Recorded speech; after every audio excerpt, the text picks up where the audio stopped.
Barbacoa is a traditional Mexican dish featuring meat, commonly beef, lamb, or goat, that has been slow cooked until incredibly tender and succulent, easily shredded.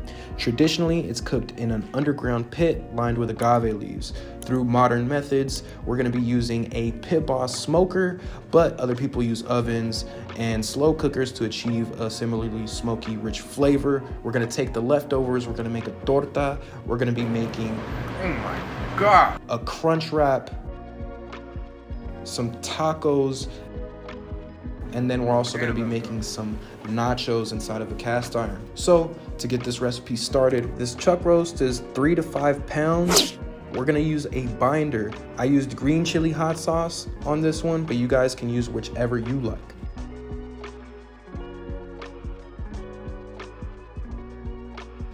And we're going to be using our Pit Boss Hatch Chili Verde rub on the top and the bottom.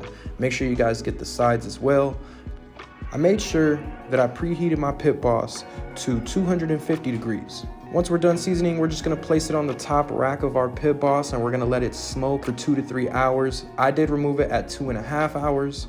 I'm gonna take my Pit Boss disposable gloves. I'm gonna place the thicker gloves on, and then I'm gonna place the latex gloves on, and then I'm gonna pull off my chuck at that 2 to 3 hour mark. We just wanna look for a nice bark on top of it. Once it's done, we're gonna place it into our Pit Boss all-purpose foil pan, and then we're gonna add our beef broth. I'm just gonna place the entire bottle of beef broth into here, and then we are going to wrap it. But before we wrap this smoked chuck, we are gonna be adding some beef tallow. So just place your tallow on the very top of this piece of chuck, and then we're gonna wrap it up. We're gonna use 2 layers of oven-safe plastic wrap. Remember what I said, 2 layers. This is gonna make sure that we keep all that moisture in there. This is what's gonna make this fall apart. Then we're gonna take our Pit Boss aluminum foil. We're gonna place 1 layer on top, and then we're gonna place 1 more layer on top. We're gonna make sure it's nice, tightly sealed, and then we're gonna place it back onto the Pit Boss.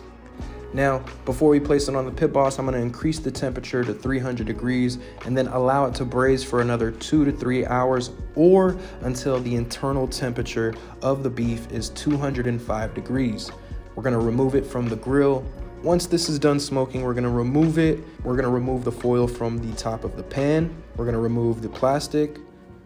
Now make sure that you get kitchen safe, oven safe, food safe plastic. It will not melt on you. All right, once this is done smoking and it's reached an internal temperature of 205 degrees, also just see how tender this is. I can just pull this right off of it. I mean, look how delicious that is. I can just squeeze it and all of it just completely falls apart and shreds.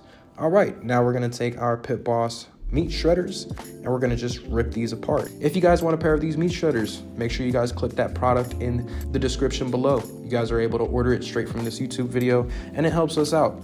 Make sure you guys support, like, comment, and just continue to be great. We appreciate you, Pit Boss Nation. Again, my name is Gustavo. Make sure you guys go follow us on Instagram, Pit Boss Griddles, X, Y, and Z. But yeah, while I was telling you guys all that information, I was able to shred up the chuck roast into something nice and consistent like this. As you can see, it's still very hot.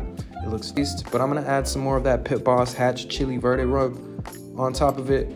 We're gonna continue to mix it around. You know, you don't wanna have something that's not seasoned enough, but you also don't wanna over season it. So I just mix it around, keep giving it a taste until it's where I like it. And then there we go, guys. There you have it. We have our barbacoa. We made it out of a chuck cut of beef, which helped us stay affordable and delicious, guys. That's what I'm talking about. Make sure you guys try this out. Yeah, once this is cooled down, we're gonna place this into our vacuum seal bags. Once they're nice and vacuum sealed, I'm gonna place them in the fridge, guys, next week. Make sure you guys tune in. We're gonna be making some tortas, and the week after, I'm gonna show you guys how you can make some delicious crunch wraps. After that, some tacos, and then finally, some nachos in the cast iron. So make sure you guys like, comment, subscribe, hit that notification bell, and we'll see you guys next week. We appreciate you, Pit Boss Nation. This was Budget Boss. We'll see you soon.